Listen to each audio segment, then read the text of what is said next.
பௌர்ணமியை முன்னிட்டு திருவண்ணாமலைக்கு தமிழ்நாடு அரசு போக்குவரத்து கழகம் மூலம் சிறப்பு பேருந்துகள் இயக்கப்படும் என அரசு விரைவு போக்குவரத்து கழகம் மேலாண் இயக்குநர் தெரிவித்துள்ளார். இது தொடர்பாக வெளியிடப்பட்டுள்ள அறிவிப்பில் சென்னை கிளாம்பாக்கத்திலிருந்து 300 பேருந்துகளும், கோயம்பேட்டிலிருந்து 15 பேருந்துகளும், மாதாவரத்திலிருந்து தினசரி இயக்கக்கூடிய பேருந்துகளுடன் 30 பேருந்துகளும் கூடுதலாக இயக்கப்படும் என தெரிவிக்கப்பட்டுள்ளது. மேலும் பல்வேறு இடங்களிலிருந்து திருவண்ணாமலைக்கு 17ஆம் தேதியன்று 175 பேருந்துகள் தினசரி இயக்கக்கூடிய பேருந்துகளுடன் கூடுதலாக இயக்கப்படும் எனவும், பயணிகள் கூட்ட நெரிசலை தவிர்க்கும் பொருட்டு தங்களது பயணத்திற்கு TNSTC இணையம் மற்றும் மொபைல் செயலி மூலம் முன்பதிவு செய்து கொள்ளலாம் எனவும் தெரிவிக்கப்பட்டுள்ளது. டெல்லி முதலமைச்சர் அரவிந்த் கெஜ்ரிவால் துணைநிலை ஆளுநரிடம் இன்று தனது ராஜினாமா கடிதத்தை வழங்கவுள்ளார். மதுபான கொள்கை ஊழல் வழக்கில் அமலாக்கத்துறையாலும் பின்னர் CBI-யாலும் கைது செய்யப்பட்ட முதலமைச்சர் கெஜ்ரிவாலுக்கு உச்சநீதிமன்றம் ஜாமீன் வழங்கியதைத் தொடர்ந்து கிட்டத்தட்ட 6 மாத சிறைவாசத்திற்கு பிறகு விடுதலையானார். முதலமைச்சர் அலுவலகத்திற்கு செல்லக்கூடாது, ஆவணங்களில் கையெழுத்து போடக்கூடாது என்பன உள்ளிட்ட பல நிபந்தனைகளை உச்சநீதிமன்றம் விதித்ததால் முதலமைச்சர் பதவியை ராஜினாமா செய்ய இருப்பதாக கெஜ்ரிவால் அதிரடியாக அறிவித்தார். இந்நிலையில் நேற்று அரவிந்த் கெஜ்ரிவால் இல்லத்தில் ஆம் ஆத்மி கட்சியின் முக்கிய தலைவர்கள் ஆலோசனையில் ஈடுபட்டனர். மணீஷ் சிசோடியா, கைலாஷ் கெலாட், அதிஷி, துணை சபாநாயகர் ராக்கி பிர்லா மற்றும் சில MLA-க்கள் கலந்து கொண்டு அடுத்த கட்ட நடவடிக்கைகளின் சாத்தியக்கூறுகள் குறித்து விவாதித்தனர். இதையடுத்து இன்று மாலை 4 மணி அளவில் கெஜ்ரிவால் துணைநிலை ஆளுநர் VK சக்சேனாவை சந்தித்து தனது ராஜினாமா கடிதத்தை வழங்க முடிவு செய்யப்பட்டது. இதனிடையே முதலமைச்சர் கெஜ்ரிவால் இல்லத்தில் இன்று காலை 11 மணி அளவில் ஆம் ஆத்மி கட்சி MLA-க்கள் கூட்டம் நடைபெறவுள்ளது. இதில் புதிய முதலமைச்சர் தேர்வு செய்யப்பட உள்ளார். அமைச்சர்கள் அதிஷி, கோபால் ராய் அல்லது கெஜ்ரிவாலின் மனைவி சுனிதா ஆகியோரில் ஒருவருக்கு அடுத்த முதலமைச்சராகும் வாய்ப்புள்ளதாக கருதப்படுகிறது. மேற்கு வங்கத்தில் முதலமைச்சர் மம்தா பானர்ஜியை இளநிலை மருத்துவர்கள் சந்தித்து பேசிய நிலையில் கொல்கத்தா காவல் ஆணையர் உள்ளிட்டோரை இடமாற்றம் செய்வதாக மம்தா பானர்ஜி உறுதியளித்துள்ளார். கொல்கத்தாவில் உள்ள ஆர்ஜிகர் அரசு மருத்துவக் கல்லூரி மருத்துவமனையில் பெண் பயிற்சி மருத்துவரை கடந்த மாதம் 9ஆம் தேதி வன்கொடுமை செய்து கொல்லப்பட்ட சம்பவம் நாட்டையே உலுக்கியது. இந்த சம்பவத்தை கண்டித்து நாடு முழுவதும் போராட்டம் வெடித்தது. இந்த வழக்கில் நீதி வேண்டி அம்மாநில பயிற்சி மருத்துவர்கள், மாணவர்கள் கடந்த 1 மாதத்திற்கும் மேலாக போராட்டம் நடத்தி வருகின்றனர். இந்த நிலையில் இளநிலை மருத்துவர்களை முதல்வர் மம்தா பானர்ஜி நேரில் அழைத்து பேச்சுவார்த்தை நடத்தினார். பின்னர் செய்தியாளர்களை சந்தித்த மம்தா பானர்ஜி பயிற்சி மருத்துவர்களின் 4 கோரிக்கைகளில் 3 கோரிக்கைகளை ஏற்றுக்கொண்டதாக கூறினார். அதன்படி கொல்கத்தா காவல் ஆணையர் வினித் கோயல், கொல்கத்தா வடக்கு துணை ஆணையர் அபிஷேக் குப்தா, மருத்துவக் கல்வி இயக்குநர் டெபாசிஸ் ஹல்தார் மற்றும் சுகாதார பணிகள் இயக்குநர் கௌஸ்தாவ் நாயக் ஆகியோர் பணியிடமாற்றம் செய்ய உள்ளதாக அறிவித்தார். போராட்டத்தில் ஈடுபட்டவர்கள் மீது எந்தவித நடவடிக்கையும் எடுக்கப்படாது என உறுதியளித்த மம்தா பானர்ஜி மருத்துவர்கள் பணிக்கு திரும்புமாறு கேட்டுக் கொண்டார். பாலியல் புகாருக்கு உள்ளான நடன இயக்குநர் ஜானி ஜனசேனா கட்சியிலிருந்து நீக்கப்பட்டார். குஜராத்தில் வந்தே மெட்ரோ சேவை தொடங்கியுள்ளது.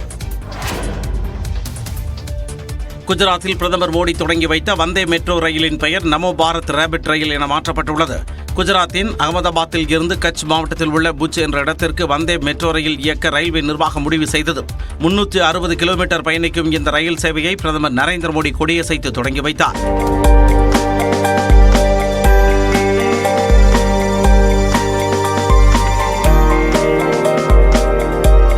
அகமதாபாத்தில் ரயில் சேவையை தொடங்கி வைத்த பிரதமர் ரயிலில் பயணித்து மாணவர்களுடன் கலந்துரையாடினார்.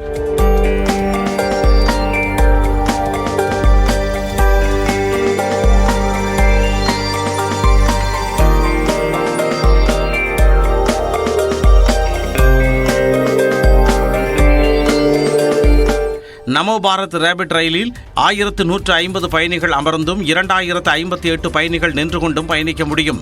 அதிகபட்சமாக மணிக்கு 110 கிலோமீட்டர் வரை பயணிக்கும் இந்த ரயிலில் கவாஜ் உள்ளிட்ட அதிநவீன பாதுகாப்பு அம்சங்கள் இடம்பெற்றுள்ளதாக தெரிவிக்கப்பட்டுள்ளது. புஜ் நகரில் இருந்து அகமதாபாத்திற்கு செல்ல சுமார் 455 ரூபாய் கட்டணம் நிர்ணயிக்கப்பட்டுள்ளது. மொத்த பயண நேரம் 5 மணி 45 நிமிடங்களாகும். முழுக்க AC வசதி கொண்ட ரயில் வாரத்தில் 6 நாட்கள் இயக்கப்பட உள்ளது. நமோ பாரத் ரேபிட் ரயிலில் சீசன் டிக்கெட் வசதியும் இருக்கிறது. ஜம்மு காஷ்மீரில் விவசாயிகளுக்கு ஆண்டுக்கு 4000 ரூபாய், மகளிருக்கு மாதம் 3000 ரூபாய் வழங்கப்படும் என்பன உள்ளிட்ட பல்வேறு வாக்குறுதிகளுடன் தேர்தல் அறிக்கையை காங்கிரஸ் கட்சி வெளியிட்டுள்ளது. 90 உறுப்பினர்களை கொண்ட ஜம்மு காஷ்மீர் சட்டப்பேரவைக்கு நாளை முதல் 3 கட்டங்களாக தேர்தல் நடைபெறவுள்ளது. இதனை தேசிய மாநாட்டு கட்சியுடன் இணைந்து காங்கிரஸ் கட்சி எதிர்கொள்ள உள்ள நிலையில் காங்கிரசின் தேர்தல் அறிக்கையை காங்கிரஸ் செய்தி தொடர்பாளர் பவன் கேரா, மாநில காங்கிரஸ் தலைவர் தாரிக் ஹமீத் ஆகியோர் வெளியிட்டனர். இதன்படி குடும்ப தலைவிக்கு மாதந்தோறும் 3000 ரூபாய் நிதியுதவி வழங்கப்படும். மகளிர் சுய உதவி குழுவினருக்கு 5 லட்சம் ரூபாய் வரை வட்டியில்லா கடன் வழங்கப்படும் என்று தெரிவிக்கப்பட்டுள்ளது. நிலமில்லா விவசாயிகள், நிலமுள்ள விவசாயிகள் என அனைத்து விவசாயிகளுக்கும் ஆண்டிற்கு 4000 ரூபாய் வழங்கப்படும். நிலமில்லா விவசாயிகளுக்கு அரசின் நிலம் 99 ஆண்டுகளுக்கு குத்தகைக்கு வழங்கப்படும் என்றும் தெரிவிக்கப்பட்டுள்ளது. இயற்கை சீற்றங்களால் பாதிக்கப்படும் அனைத்து வகையான பயிர்களுக்கும் காப்பீடு வழங்க வசதி செய்யப்படும் என்றும் உறுதியளிக்கப்பட்டுள்ளது. ஆப்பிளுக்கு கிலோவுக்கு 72 ரூபாய் வீதம் குறைந்தபட்ச ஆதார விலை வழங்கப்படும் என்று தெரிவிக்கப்பட்டுள்ளது. தகுதி வாய்ந்த இளைஞர்களுக்கு மாதந்தோறும் 3500 ரூபாய் வீதம் ஓராண்டு காலத்திற்கு வேலைவாய்ப்பின்மை நிதி வழங்கப்படும் என்று தெரிவிக்கப்பட்டுள்ளது. 30 நாட்களுக்குள் 1 லட்சம் அரசு காலி பணியிடங்கள் நிரப்பப்படும் என்றும் காங்கிரஸ் கட்சி வாக்குறுதி அளித்துள்ளது. ஜம்மு காஷ்மீரில் முற்றிலுமாக தீவிரவாதம் ஒழியும் வரை பாகிஸ்தானுடன் வர்த்தகமோ பேச்சுவார்த்தையோ நடைபெறாது என மத்திய உள்துறை அமைச்சர் அமித் ஷா திட்டவட்டமாக தெரிவித்துள்ளார். ஜம்மு காஷ்மீரில் முதற்கட்ட சட்டப்பேரவைத் தேர்தலுக்கான பரப்புரை நேற்று மாலையுடன் நிறைவடைந்தது. இந்நிலையில் ராம்பன் பகுதியில் நடைபெற்ற கூட்டத்தில் பேசிய மத்திய உள்துறை அமைச்சர் அமித் ஷா, ஜம்மு காஷ்மீரில் முற்றிலும் தீவிரவாதம் ஒழியும் வரை பாகிஸ்தானுடன் பேச்சுவார்த்தையோ வர்த்தகமோ நடைபெறாது என்று திட்டவட்டமாக தெரிவித்தார். இந்நிலையில் கிஷ்த்வார் பகுதியில் நடைபெற்ற பொதுக்கூட்டத்தில் பேசிய அமித் ஷா, ஜம்மு காஷ்மீரை மீண்டும் தீவிரவாதத்தின் பாதைக்கு கொண்டுவர காங்கிரஸ் கட்சியும் அதன் கூட்டணி கட்சியான தேசிய மாநாட்டு கட்சியும் முயற்சி மேற்கொண்டு வருவதாக குற்றம் சாட்டினார். जम्मू कश्मीर के युवाओं के भविष्य का आपने कत्ल किया. சிறையில் உள்ள தீவிரவாதிகளையும் கற்கடை வீசி தாக்குதலில் ஈடுபட்டோரையும் விடுவிக்க செய்ய காங்கிரஸ் கூட்டணி முயற்சித்து வருவதாக அவர் விமர்சித்தார். மத்தியில் நரேந்திர மோடி தலைமையிலான அரசு இருக்கும் வரை இந்திய மண்ணில் தீவிரவாதத்தை யாராலும் ஊக்குவிக்க முடியாது என்று அமித் ஷா திட்டவட்டமாக தெரிவித்தார். नरेंद्र मोदी ने आतंकवाद को पाताल तक दफना देने का काम किया. அமெரிக்காவில் இந்து கோயிலை சேதப்படுத்தியதற்கு இந்திய தூதரகம் கண்டனம் தெரிவித்துள்ளது. நியூயார்க்கில் உள்ள மெல்வில்லை என்ற இடத்தில் அக்ஷர் புருஷோத்தம் சுவாமிநாராயணன் என்ற அமைப்பு சுவாமிநாராயணன் கோயிலை கட்டியுள்ளது. இந்த நிலையில் அடையாளம் தெரியாத நபர்கள் இந்த கோயிலை சேதப்படுத்தியதாக தெரிகிறது. இதனைத் தொடர்ந்து அமெரிக்க அதிகாரிகளை தொடர்பு கொண்டு இந்திய தூதரக உயர் அதிகாரிகள் கடும் கண்டனத்தை பதிவு செய்துள்ளனர். இது தொடர்பாக தனது எக்ஸ் பக்கத்தில் பதிவிட்டுள்ள இந்திய தூதரகம், நியூயார்க்கில் நாராயண் கோயில் சேதப்படுத்தப்பட்டதை ஏற்றுக்கொள்ள முடியாது என தெரிவித்துள்ளது. இந்த செயலுக்கு காரணமானவர்கள் மீது விரைவான நடவடிக்கை எடுக்கப்பட வேண்டும் என்றும் வலியுறுத்தப்பட்டுள்ளது. பாடகர் மனோ மகன்கள் அடிதடி விவகாரத்தில் பரபரப்பு சிசிடிவி காட்சி வெளியாகியுள்ளது. சென்னை வடசரவாக்கத்தில் பாடகர் மனோவின் மகன்கள் மதுபோதையில் இளைஞர் மற்றும் 16 வயது சிறுவனை தாக்கிய புகார் எழுந்தது.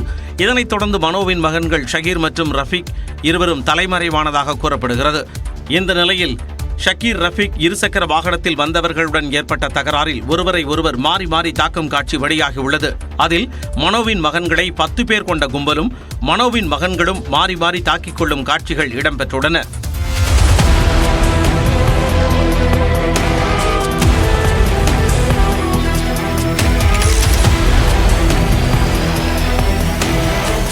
இந்த அடிதடி விவகாரத்தில் மனோவின் வீட்டு பணியாளர்கள் 2 கைதானார்கள். மதுபோதையில் தாக்கியதாக வழக்கு பதியப்பட்ட நிலையில் மனோவின் மகன்கள் ஷக்கீர், ரஃபீக் தலைமறைவாக உள்ளனர். தாக்குதல் சம்பவம் தொடர்பான உண்மை வெளிவந்து விட்டதால் தலைமறைவாக உள்ள தனது மகன்கள் வெளியே வர வேண்டும் என்று பாடகர் மனோவின் மனைவி உருக்கமாக அழைப்பு விடுத்துள்ளார். இது தொடர்பாக செய்தியாளர்களிடம் பேசிய அவர், இந்த நிகழ்வால் தானும் தனது கணவர் மனோவும் மிகுந்த மன உளைச்சலுக்கு ஆளாகி இருப்பதாக கவலை கூறினார். என் வீட்டில் வேலை செய்கிற பசங்களை வந்துட்டு ஃப்ரெண்ட்ஸ்ன்னு சொல்லிட்டு கூப்பிட்டு போட்டு ஜெயிலில் போட்டாங்க. என் 2 பசங்க எங்கே இருக்காங்கன்னு உண்மையே தெரிய மாட்டேது. அவங்க ரொம்ப மன வளர்ச்சியில் இருக்காங்க. அவங்க என் கண்ணு முன்னாடி வரலன்னா என்னால் தாங்க முடியாது. எங்களுக்கு நியாயம் பண்ணுங்க. தாக்குதல் நடத்திய நபர்கள் வெளியாட்களாக இருப்பதால் திட்டமிட்ட சதி என சந்தேகப்படுவதாக மனோவின் மருமகள் அச்சம் தெரிவித்தார். மாறி மாறி எல்லாருக்குமே அந்த இடத்துல கல் எங்க இருக்கு ஏது இருக்குன்னு ஒண்ணுமே அவங்க வந்துட்டு எப்படிதான் எடுத்து அடிச்சாங்கன்னே தெரியலங்க. அதுவும் இந்த ஏரியா பசங்க கூட கிடையாது. அவங்க எல்லாம் வேற ஏரியா பசங்க. அவங்களுக்கு இந்த இடத்துல கல் எல்லாம் எப்படி இருக்கேன்னு தெரியல சார். இதெல்லாம் நோக்கத்தோட பண்ண மாதிரி தான் எங்களுக்கு தோணுது.